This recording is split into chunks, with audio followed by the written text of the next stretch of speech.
So I'm going to turn it over to our business president and COO Tom Anselmi. He's going to make some opening comments, and then we can have questions from the floor. Thanks. Thanks, Tim, and thanks everyone for being here. I don't have a prepared statement, but just share a few thoughts early on here, and then open it up for questions. Tell you what, I've been around the NHL a long time, and the NBA, and this is really unprecedented. We've been immersed in it for probably 3 days. A changing landscape by the minute. We've been, talking to the league on a regular basis, as well as, local and provincial health officials, trying to really gather information and move forward.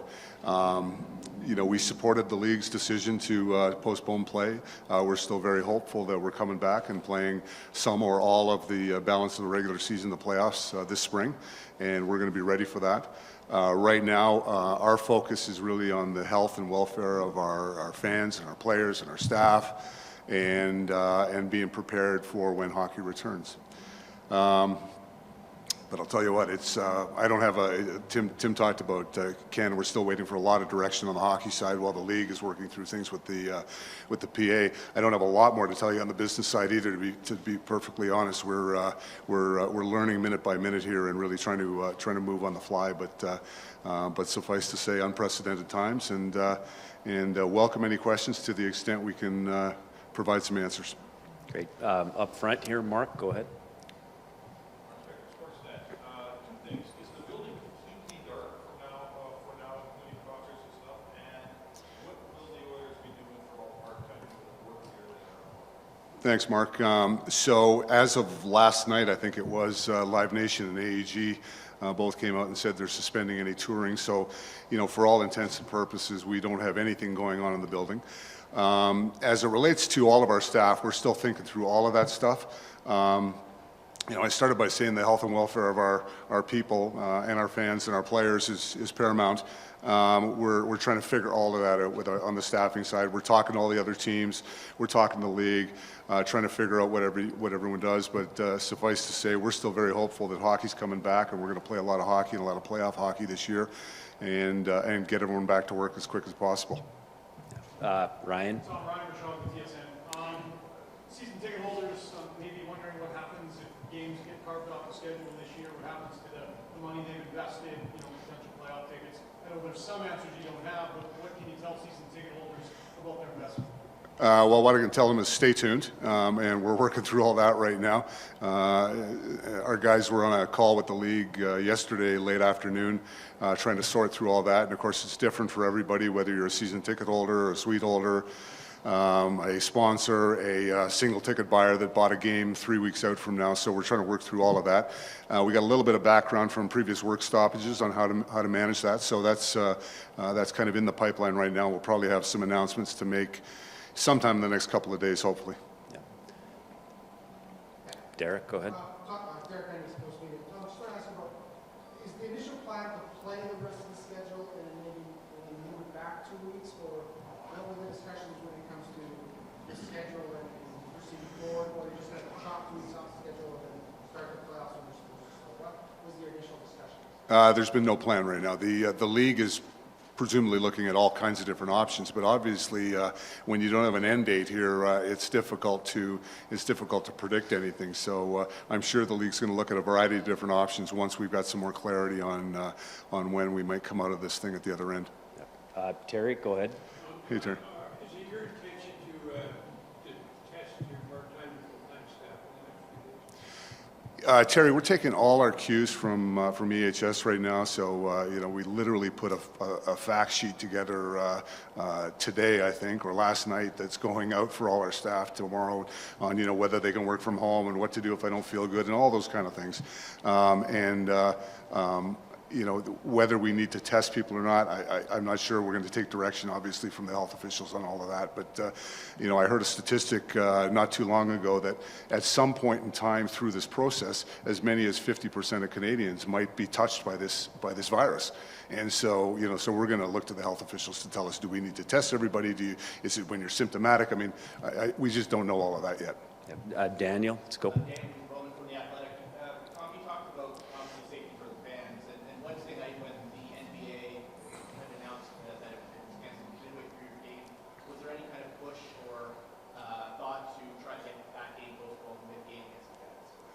Sorry, get our game postponed mid-game? Well, I think we were learning about that about halfway through the third period or something, so I don't really think that was top of mind. And again, I mean, I keep going back, we're looking to the NHL to guide us here. They've got 31 partners to worry about, and we're one of them, and we're taking a lot of direction from them right now and support everything they've done so far.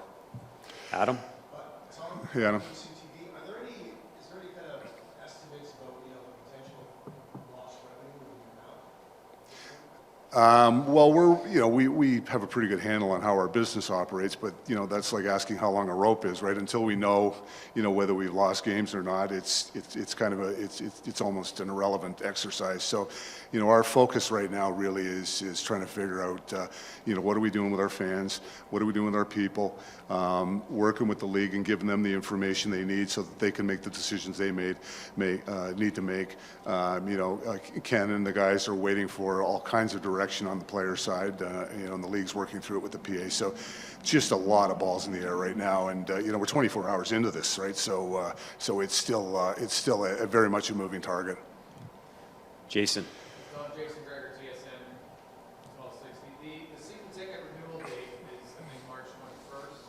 Are you planning to extend that date, or are you expecting season ticket holders to have to renew by? Good question. Probably end up extending it, although I haven't talked to Stu in the last 15 minutes about it, but we're still renewing tickets. Yesterday we had a whole pile of renewals come in yesterday, so thanks to all our fans. We've got such great momentum right now, both on the ice and off the ice, that we'll probably do whatever we can to make it as convenient as possible for people to stick with us and be ready for when we get back in biz. Jim, over here. It's nice to say the NHL says keep some dates open in July. How difficult is that? That's 2 months down the road. Maybe a concert's already booked in there, all sorts of stuff. Usually nothing's involved in hockey in July. Well, I guess we'll all be going to work in flip-flops, Jim. All the concert folks right now are looking for alternate dates from us. As I said, they've suspended touring, so everything seems to be shifting downstream a little bit here. So, but hockey takes priority here on our scheduling. So, we'll find dates if that ends up where the league ends up being. We'll find the dates. I guess if the Laker tournament can be played in August, I guess hockey can be played in hockey. Hockey's good all year long. Rob, go ahead. What are the players being instructed to do during this time? Are they told to stay in isolation? Are they being asked to practice?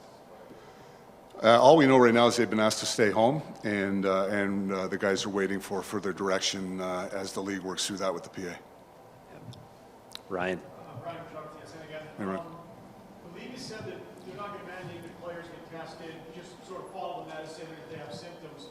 To your knowledge, are any of your players either self-quarantined or any of your staff, and has anybody been tested to your knowledge within the organization? The only thing I know about is we had a couple of people just come back from a holiday in Hawaii, and so we've asked them, and they've agreed to stay home for 14 days because that's the recommendation of the HS. And you'll have to ask Kenny on Tuesday about the players. I mean, all I know is they've been asked to stay home and refrain from being out. Daniel? Just to follow up on Rob's question, when you say home for the players, is that here in Edmonton or homes throughout where they come from? I think it's home here in Edmonton. Okay, and just another question. Just in regards to, I know hockey seems to be secondary at this point, but this team has done very well this year, obviously on the cusp of the playoffs. This seems like possibly the worst time for something like this to happen to the Oilers and that team. Do you agree, or what are your thoughts on that? Well, listen, life throws curveballs, right? And in the context of what's going on around the world right now, it's hard to, focus on anything other than let's get this world healthy again. At the end of the day, I mean, we've all been through, work stoppages and 9/11 and SARS and all these type of things, and we'll get through this and we'll come out the other end and we'll be stronger for it, all of us. And the interesting thing, and I heard somebody talking about this last night, that when 9/11 happened, sports was a real escape for people, and the World Series really helped New York heal. And interestingly, we don't have sports to help us with that this time, so we're going to have to kind of band together and do it together. And I think we will. We're going to end up okay out of this, but it's a speed bump, but it's a big speed bump, and let's get past it. Time for a few more. Sarah, go ahead.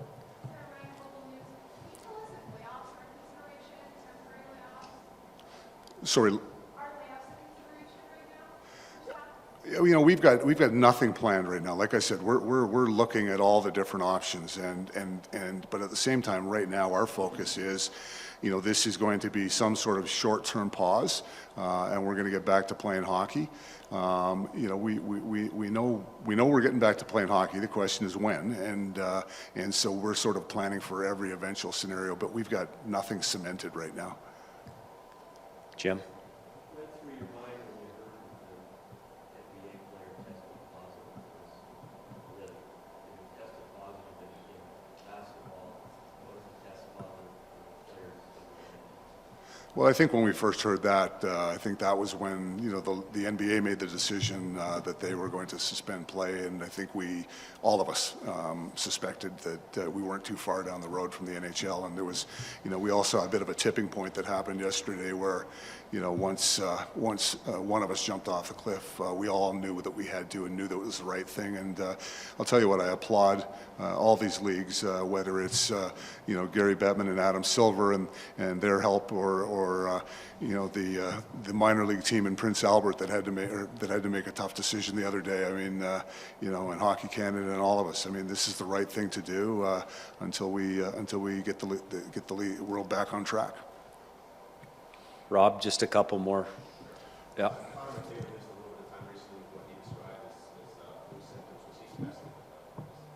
I don't know that. You'll have to ask Ken that next week. Yeah, I don't know. Where are we at? Jonesy? I assume you've been in communication with Daryl Page. Can you inform us of that conversation? Yeah, we've been in contact with Daryl several times a day, obviously, for the last several days. And, you know, he's like the rest of us. He's concerned about the health and welfare of everybody, fans, players, the people in the world. He's concerned about getting hockey back on track as soon as possible. He's given us, you know, clear autonomy to do what we need to do what's right for the business and right for our fans, and that's what we're doing. But we're talking to him all the time, yeah. Tom, last one. Tom Guzzola, TSN 1260. Tom, just kind of further to what Sarah was asking, you saw the Devils today for a statement for game night staff that we're taking care of them. Have you guys gone far down that road in discussing how you're going to go about handling potential workers that are missing dates here moving forward? We haven't, and I'm aware of, we've started to do some of the homework. I've been talking to the other teams, and so we're aware of, you know, what the Mavericks said, and we're aware of what came out of New York, and we talked to a couple of other teams, and, you know, for the most part, nobody has a real plan yet. We're just, we're all sort of thinking through it, but, you know, it's important that we do think through it and do what's right by our employees. And listen, we you know, I mean everybody in the market, in every business, this is going to have global repercussions in the economy around the world. We get that, and whether it's us or whether it's the guy that runs a corner store down the street. And so, you know, so we're not taking that lightly, and we understand we got employees here that have families and the like. So we got to think through all that stuff.